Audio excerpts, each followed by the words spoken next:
Bismillahirrahmanirrahim. Alhamdulillahil karimil wadud, al-wahidil wujud, ilaihil matlubu wal maqsud. Ashhadu an la ilaha illallah wahdahu la syarika lahul ma'bud. Wa ashhadu anna sayyidana Muhammadan abduhu wa rasuluhul hamidul mahmud. Allahumma salli wa sallim wa barik ala al-muttasifi bil karami wal jud Sayyidina wa maulana Muhammadin sahibil maqamil mahmud wa ala alihi wa sahbihi wa zurriyatihi wa atba'ihi ila yaumil khulud, amma ba'du. Yang kita hormati dan kita cintai para habaib dan para alim ulama, guru-guru agama, para muhibbin, hadirin, hadirat, rahimakumullah. Alhamdulillah, puji syukur selalu kita haturkan kehadirat Allah subhanahu wa ta'ala, yang mana telah mengumpulkan kita di tempat yang penuh berkah dan rahmat ini untuk berzikir, bersalawat, dan menerima limpahan ilmu dari Allah subhanahu wa ta'ala, yang mudah-mudahan ilmu yang dilimpahkan Allah kepada kita itu diberi taufik untuk mengamalkannya. Amin ya rabbal alamin. Salawat dan salam kita haturkan kepada junjungan kita Nabi besar Muhammad sallallahu alaihi wasallam, dan kepada seluruh keluarga, sahabat, zuriat beliau, dan para pengikut sampai hari kiamat nanti. Para muhibbin rahimakumullah, al-hikmatu tsaniyah wal arba'un min al-hikamil ataiyah. Qala al-imam Ahmad ibnu Athaillah Sakandari rahimahullah, nafa'ana bi ulumih. Hikmah yang ke-42 dari kitab Al-Hikam, berkata Imam Ahmad ibnu Athaillah As-Sakandari rahimahullah, wa nafa'ana bi ulumih. La tarhal min kaunin ila kaunin patakuna kahimarir raha, yasiru wal makanul ladzi irtahala ilaih huwa alladzi irtahala minhu, walakin irhal minal akwan ilal mukawwin wa anna ila rabbikal muntaha. Wanzur ila qawli Rasulillah sallallahu alaihi wasallam, faman kanat hijratuhu ila Allah wa rasulih fa hijratuhu ila Allah wa rasulih, wa man kanat hijratuhu ila dunya yusibuha aw imraati yankihuha fa hijratuhu ila ma hajara ilaih. Fafham qawlahu alaihi salatu wassalam wa ta'ammal hadzal amra in kunta dza fahmin. Yang artinya, janganlah kamu berangkat dari satu makhluk kepada makhluk yang lain. Apabila engkau berangkat dari satu makhluk kepada makhluk yang lain, maka engkau seperti himar, keledai yang menggiling gandum. Dia berjalan, dan tempat yang dia berpindah kepadanya, itulah tempat yang dia berpindah daripadanya. Tetapi berangkatlah engkau daripada makhluk kepada yang menciptakan makhluk itu, dan bahwa kepada Tuhan engkau kesudahan. Dan renungilah kepada sabda Rasulullah sallallahu alaihi wasallam, barang siapa yang hijrah kepada Allah dan Rasul, maka balasan hijrah itu kepada Allah dan Rasul yang membalasnya. Dan barang siapa yang hijrah seseorang itu kepada dunia, yang dia dapatkan dunia itu, atau hijrahnya dia kepada perempuan yang dia nikahi itu perempuan, maka balasan hijrahnya kepada sesuatu yang dia hijrah kepadanya. Pahamilah sabda Rasul alaihi salatu wassalam dan renungilah ini perkara jika engkau mempunyai pemahaman. Nah, itulah terjemah makna daripada hikmah yang ke-42 ini. Para muhibbin rahimakumullah, di dalam hikmah yang terdahulu yang ke-41, di situ telah dijelaskan oleh musannif bahwa sungguh aneh orang yang lari daripada sesuatu, lari daripada zat yang dia tidak bisa lepas dari zat itu. Kemudian dia mencari sesuatu yang tidak kekal sesuatu itu. Maksudnya sangatlah aneh orang yang beribadah, beramal, tetapi tujuannya itu adalah makhluk Allah. Lanjutan dari hikmah yang ke-41 ialah hikmah yang ini ke-42. Jangan kamu berpindah dari satu makhluk kepada makhluk yang lain. Kalau kita beramal karena manusia, kalau kita beramal ingin mendapatkan kedudukan, kita beribadah ingin dimuliakan oleh manusia, berarti kita mengharapkan makhluk.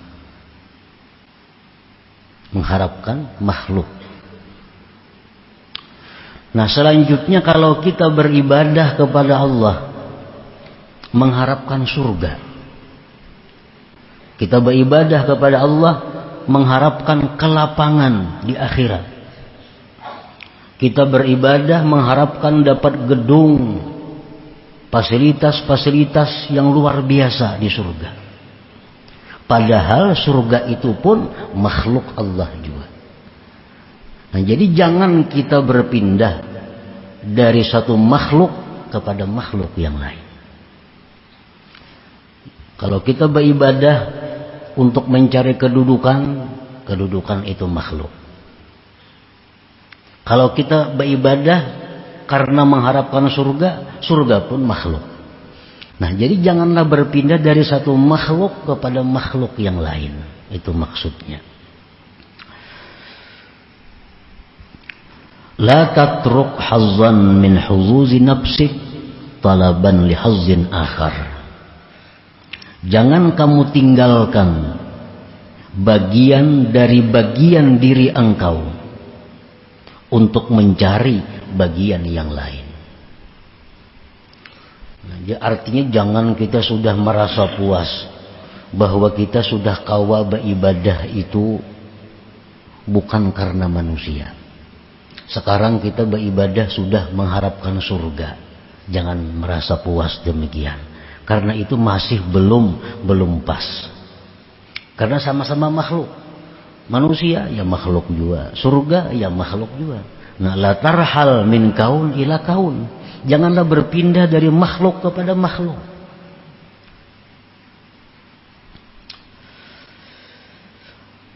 Dicontohkan oleh beliau, kaman zahada fid dunya wan qata'a ila Allah yatlubu bidzalik rahata badanihi wa iqbalat dunya alaihi. Seperti orang yang zuhud pada dunia dan dia beribadah kepada Allah, menuntut dengan demikian itu kelapangan badannya dan menghadapnya dunia atasnya. Orang ini berusaha sudah jauh dikuranginya. Kalau perlu berusaha diampihinya. Tujuannya hanya melulu beribadah kepada Allah. melulu ibadah kepada Allah. Toko kada buka lagi, kabun-kabun kada diurusinya lagi. Hanya beribadah aja kepada Allah. Tapi tujuannya beribadah kepada Allah itu adalah agar dunia itu datang sendiri kepadanya. Agar dunia itu datang sendiri kepadanya. Karena Rasulullah sallallahu alaihi wasallam bersabda, "Man inqata'a ilallah kafahu kullu mu'nah wa razaqahu min haitsu la yahtasib." Barang siapa yang berputus kepada Allah, kada mengurusi lagi dunia, ia hanya khusus beribadah kepada Allah. Allah jamin kehidupannya. Allah cukupi segala kebutuhannya. Allah beri rezeki tanpa diduga-duga. Dalam riwayat lain, dunia akan datang menyerah kepadanya. Nah, jadi inya nih sengaja ampih berusaha hendak beribadah aja kepada Allah, kada tahu urusan lagi dengan usaha-usahanya. Tujuannya apa? Supaya dunia itu datang sendiri kepadanya. Nah, ini ngarannya apa? Berpindah dari satu makhluk kepada makhluk yang lain.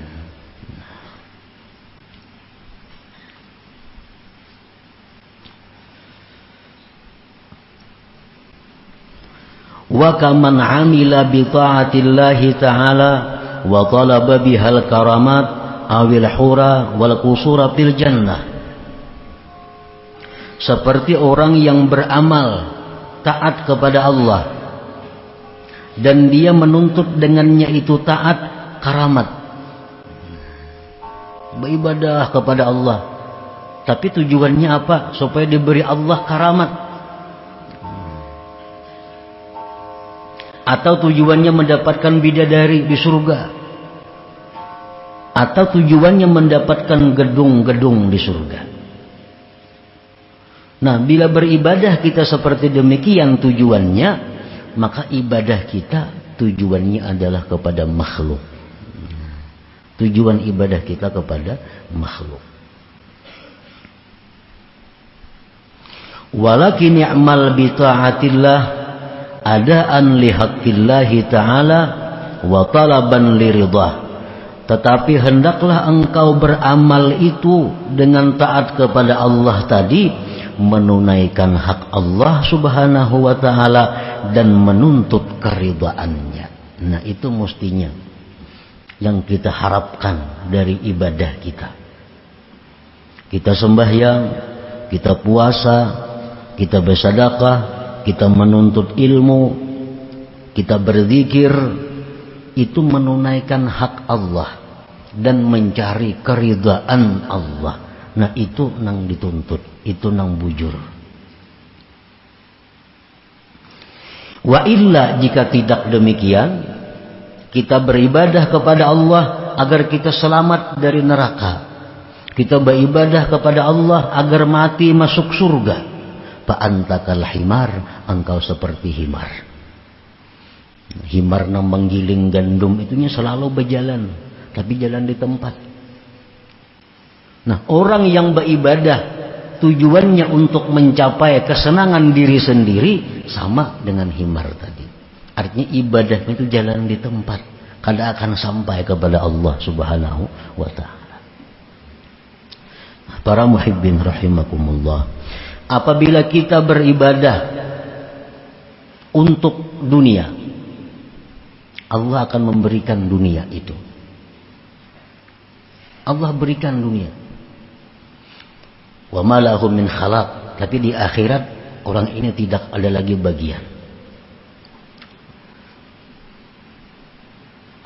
Makanya kita melihat ada orang-orang yang mengamalkan ini untuk kekayaan, akhirnya dia kaya. Orang yang melampahkan ini untuk jagau, akhirnya jadi orang jagau.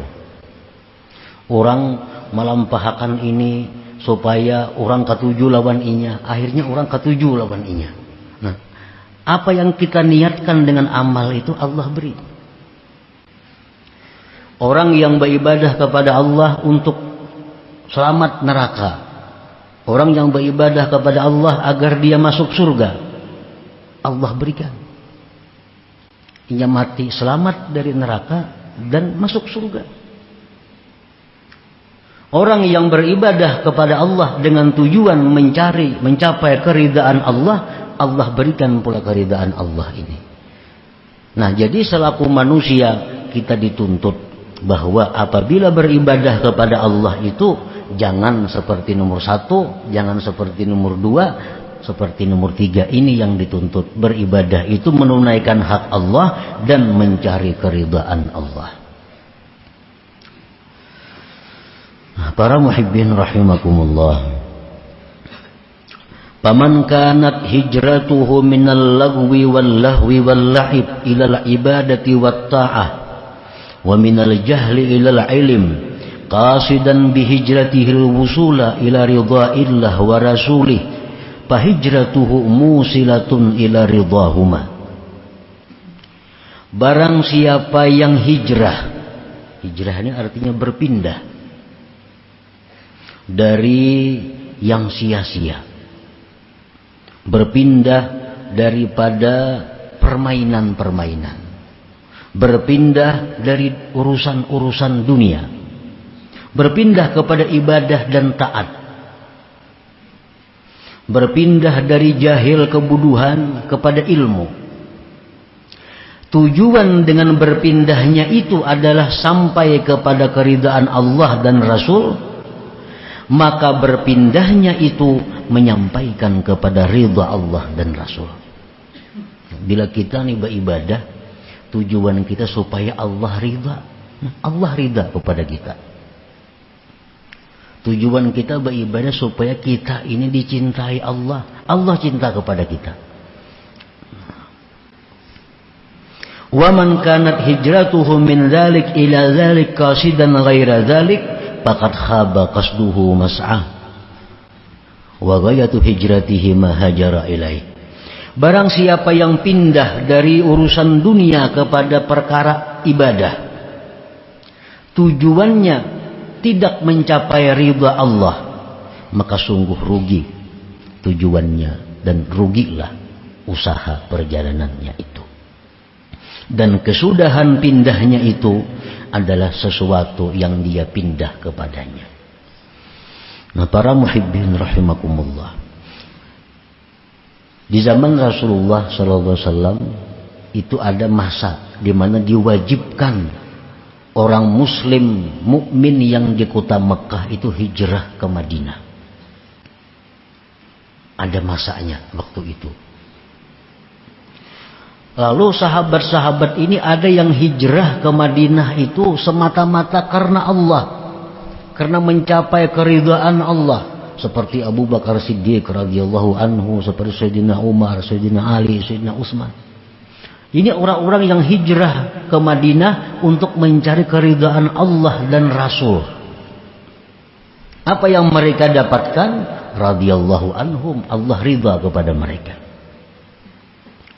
Nah, ada di antara sahabat Nabi yang di Mekah ini, dia hijrah ke Madinah karena dia melihat di Madinah itu ada peluang bisnis yang bagus.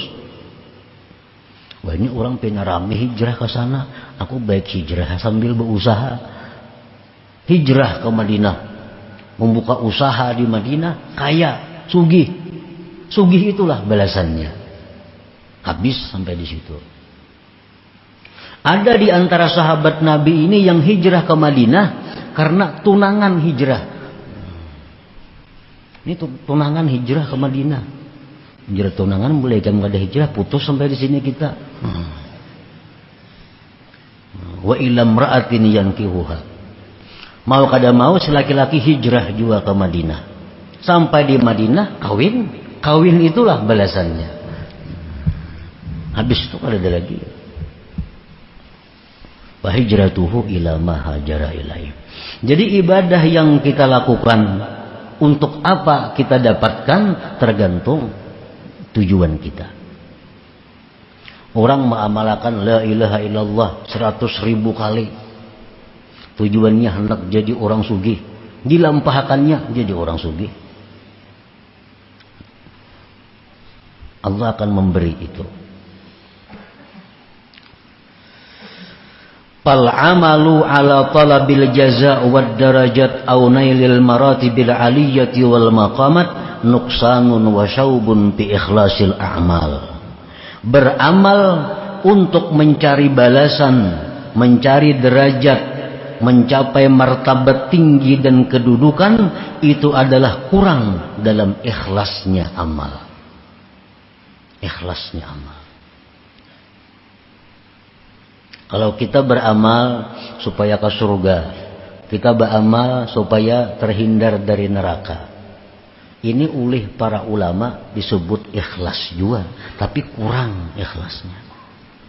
Kurang ikhlasnya. Nah, orang-orang yang beribadah kepada Allah tujuannya ini surga, tujuannya bidadari, tujuannya menikmati segala macam fasilitas surga. Dia beramal karena itu, mati masuk surga.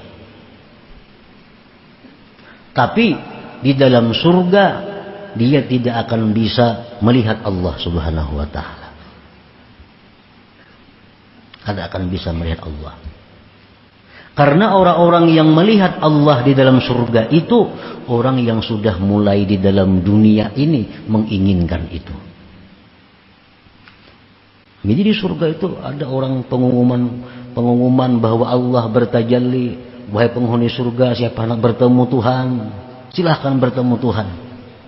Orang kesanaan sekali, ini pada tahu urusannya memakan gawiannya, bidadari di sekelilingnya. Padahal bertemu Allah itu adalah merupakan puncak segala kenikmatan yang ada di dalam surga itu. Wal amalu li wafa'i huquqil ubudiyyah wa qiyami huquqir rububiyyah min ghairi iltifatin ila nafsi huwa ikhlasul muqarrabin. Beramal ibadat untuk menunaikan hak kehambaan, melaksanakan hak ketuhanan tanpa memandang kepada dirinya, itulah yang dinamakan ikhlas muqarrabin. Nah, para muhibbin rahimakumullah, padahal andai kata kita beribadah kepada Allah, sembahyang contohnya, tujuan kita dengan sembahyang itu adalah keridhaan Allah. Itu aja sebutin. Allah ridha kepada kita. Allah ridha kepada kita. Nah, bila Allah itu ridha kepada kita, segala kebaikan-kebaikan dicurahkan kepada kita. Segala kebaikan dicurahkan kepada kita. Kalau kita mengambil yang ridha ini. Nah, jadi alangkah ruginya kalau kita beribadah karena makhluk, beribadah karena mengharap surga. Karena bila dua itu kita akan dapat keridhaan Allah. Bila kita beribadah ini karena ridha Allah, kedua-duanya kita dapatkan. Dunia otomatis dapat, surga otomatis dapat. Makanya tadi dicontohkan oleh beliau, orang yang beribadah karena dunia, orang beribadah karena surga, itu kal himar, seperti himar. Himar itu pintarlah. Al-himar, seperti himar. Para muhibbin rahimakumullah, man amila lillah wa billah nalal qurba minallah wastahaqqa bimartabati abdillah. Man amila lillah, barang siapa beramal, beribadah karena Allah. Ini beribadah ini mencari keridhaan Allah. Yang lain kada tahu urusannya. Ini beramal itu kadang-kadang ada masuk huzuzun nafsi, ada masuk kepentingan-kepentingan diri. Ini yang merusak ikhlas. Bagaimana caranya kita mengetahui amal ini ada masuk kepentingan diri? Mengetahui mana amal ibadah kita yang murni karena ridha Allah. Nah, di situ kadang-kadang kita ada menjumpai dua macam perkara ibadah. Dua macam perkara ibadah. Ibadah yang pertama lebih besar pahalanya. Ibadah yang kedua lebih kecil pahalanya. Bila kita memilih ibadah yang kecil pahalanya, berarti di situ ada kepentingan diri. Ikhlasnya kada murni. Bila kita mengutamakan ibadah yang besar pahalanya, kita tinggalkan ibadah yang kecil pahalanya, berarti kita mementingkan keridhaan Allah ngarannya. Kita ambil contoh umpamanya. Ini ada orang maulah masjid, memerlukan dana. Dananya misal 10 juta. Ini kita sumbang berpahala. Berpahala ini. Ini perbaikan masjid memerlukan dana 10 juta. Di saat yang bersamaan ada keluarga kita yang sedang sakit, membutuhkan dana untuk berobat 10 juta juga. Pahalanya tentu lebih besar menolong manusia ini. Pahalanya lebih besar kita mengobati nanggaring ini, duit 10 juta itu. Kalah kita pahalanya untuk merihab, memperbaiki masjid tadi. Nah, apabila kita ini cenderung, kita ini ingin menggunakan duit ini untuk masjid itu, kita biarkan nang sakit ini sakit, berarti ibadah kita itu kadang mencari keridhaan Allah. Ada kepentingan nafsu di situ masuk. Karena kita menyumbangkan masjid ini diumumkan orang, si anu menyumbang 10 juta. Menyumbang nanggaring siapa mau makan adalah di masjid mau makan kada ada. Nah, di situ kita diuji. Setiap dua ibadah yang bertentangan, satu pahala lebih besar, bila kita melaksanakan pahala yang lebih kecil, di situ kada karena Allah, karena ada kepentingan-kepentingan nafsu. Nah, para muhibbin rahimakumullah, man amila lillah, barang siapa beramal karena Allah, wabillah, dan dengan Allah. Inya ini beramal mencari keridhaan Allah, dan inya pun sadar kawa beramal itu karena ditolong oleh Allah, wabillah ngarannya. Jadi beramal ini karena Allah. Amun merasa seseorang nang beramal kada jadi napa-napa amalnya, itu ujub ngarannya. Ujub tuh ihbatul amal, menggugurkan amal. Nah, barang siapa beramal karena Allah dan dia merasa beramal itu dengan pertolongan Allah, dia akan mencapai kedekatan daripada Allah. Nah, akan mendekatkan kepada Allah.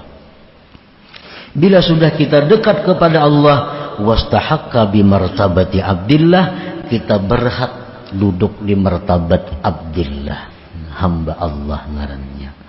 Nah, para muhibbin rahimakumullah. Jadi kita ini kada semuaan hamba Allah. Ada nang hambanya surga, ada nang hambanya karamat, ada nang hambanya kemuliaan, ada nang hambanya dunia. Nah, kemana kita beribadah tujuan kita, itulah tuan kita.